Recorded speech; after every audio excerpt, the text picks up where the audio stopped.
Haja letra pra essa moça. A violência traz inúmeros desafios para toda a sociedade. Hoje nós vamos ter aquela conversa sobre a contribuição da escola para diminuir essa violência e promover mais solidariedade, mais cooperação, mais cidadania, mais cuidado com a vida, mais paz. Nós vamos conversar então com Patrícia Gomes, diretora da Escola Municipal Aidéia Viana Fiuza de Castro, Paula Ribeiro, psicanalista do NAVE, que é o Núcleo de Atenção à Violência, e Edson Diniz, diretor da ONG Rede da Maré. A escola de paz é uma escola que pode encontrar dentro dela apoio, né, um apoio institucional para poder abrir circuitos de conversa, de palavra, de modo que seja possível receber, né, os conflitos, as situações de violência como alguma coisa para ser trabalhada. Acreditar realmente que esse espaço da escola, ele pode criar um cidadão melhor. E se a gente tem um espaço que garanta a escuta, a fala, a segurança de poder pensar diferente, esses conflitos são resolvidos melhor. Essa escola é uma escola de paz. Como a gente pode construir um ambiente escolar que contribua para mais paz dentro da própria escola? A escola é um lugar de aprendizado e mesmo a questão da paz, da segurança dentro da escola, ela é aprendida. No trabalho, né, com os profissionais da escola, né, a gente sente uma angústia, né, uma solidão muito grande diante de situações que eles não sabem como lidar, né? Então, os alunos empilham as cadeiras e dizem que não vão ter aula com aquele professor, precisa chamar o diretor, e não tem uma solução ou uma saída já pensada para essa situação. O professor chega em sala de aula sem ter a menor ideia do que fazer numa situação dessas. Então, ele precisa realmente de um apoio prévio. Se você tem o hábito já de conversar, de se sentir seguro, do toque, do acolhimento, de receber aquela criança no início da aula. O relacionamento é diferente. O nível não é um diretor que chega para dar uma bronca. Eu tenho um problema como aluno e eu até procuro alguém, né, um adulto, que possa me ajudar a lidar naquele momento com a minha raiva, com a minha agressividade, e aprender que é normal, o ser humano sente raiva. Eu acho que tem também, e aí, já que o tema do programa é uma escola transformadora, uma escola promotora de paz, acho que tem que pensar que essa escola está integrada dentro de um contexto histórico, econômico, cultural, e que ela vai ser afetada por isso, mas que ela também pode afetar.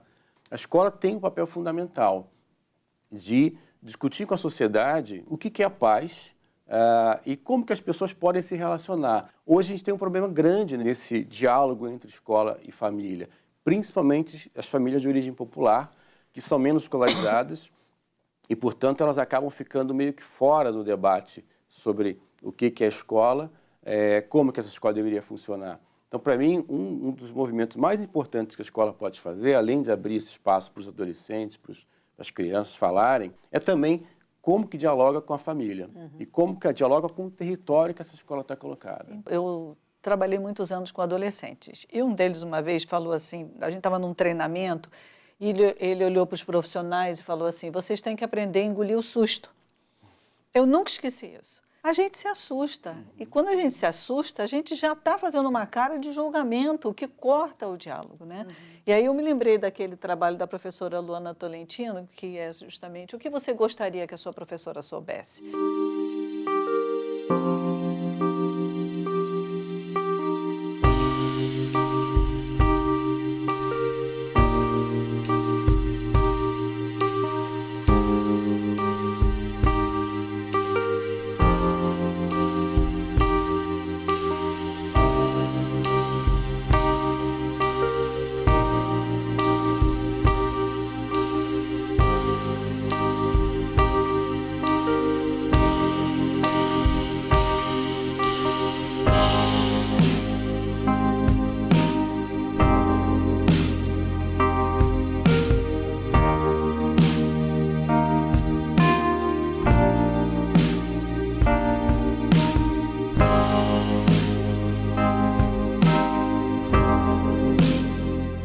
não é qualquer professor que quer realmente ouvir o que os alunos trazem. Ele também tem que ter disponibilidade para isso e ele tem que ter esse suporte, né, institucional, seja da própria escola, seja das suas parcerias, né, através da saúde, através da assistência social, para poder lidar com essas questões. Né? E a escola não pode se furtar a discutir essas questões, né?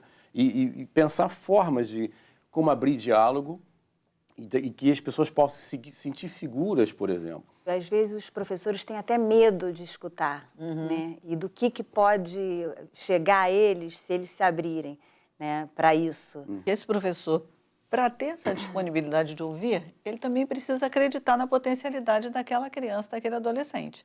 Né? Porque, às vezes, ele também tem uma visão só de desqualificação, né? No meio de uma atitude, às vezes, agressiva. Ele não vai ver possibilidade de mudança, ele precisa, né, o que as pessoas falam, né, que na educação você tem que crer para ver, você tem que acreditar primeiro. Né? E eu queria que você contasse um pouco da experiência de vocês com esse trabalho de educação emocional, de acolhimento, né, de construção desse diálogo. O primeiro envolvimento precisa ser do professor.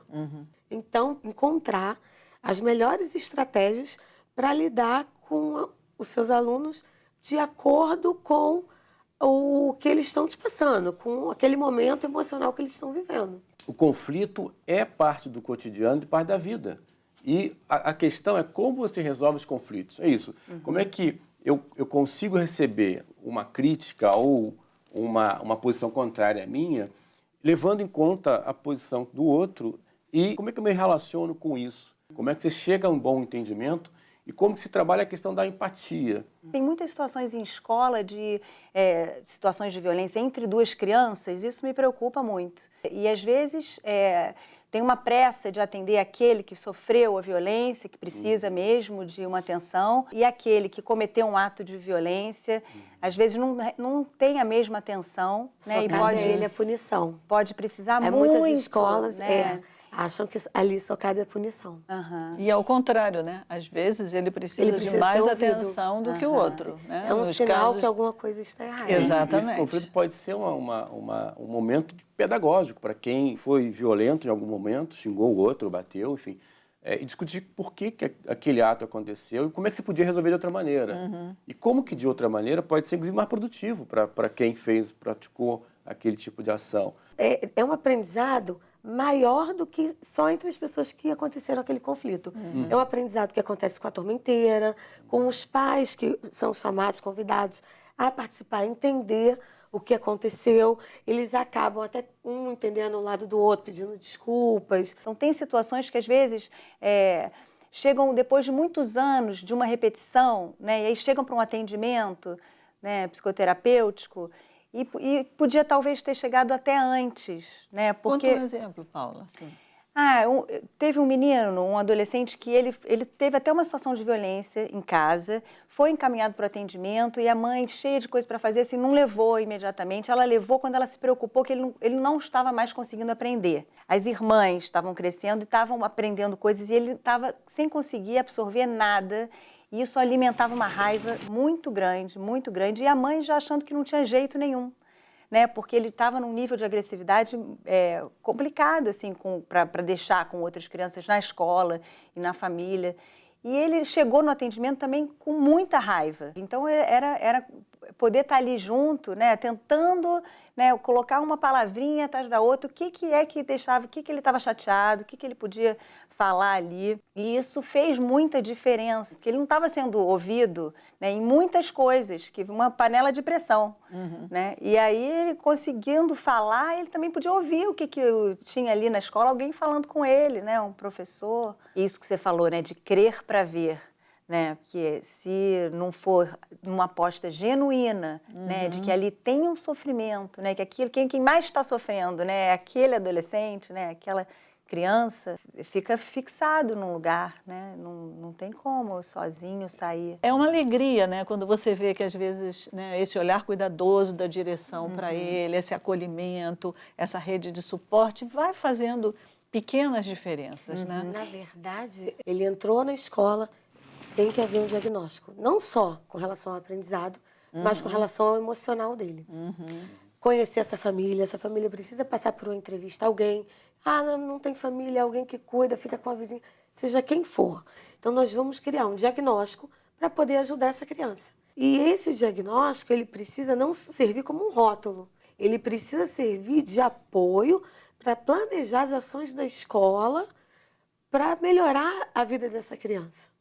A gente só aprende o que é significativo para a gente. Isso em qualquer etapa da vida. Então, se a escola não faz sentido para a criança, para o adolescente principalmente, para o jovem, dificilmente ele vai ter uma boa relação com essa escola. Porque a escola é um lugar de afeto. Eu estou pensando aqui um pouco no papel da escola também nessa promoção do desenvolvimento saudável. Que tipo de atividades ela tem que ter para que os alunos possam gastar sua agressividade de uma forma construtiva, aprender mais a ter autocontrole, né? Então, por exemplo, quando você tem investimento em esportes, em artes marciais, estava me lembrando do projeto que tem lá na Maré, o Luta pela Paz, né?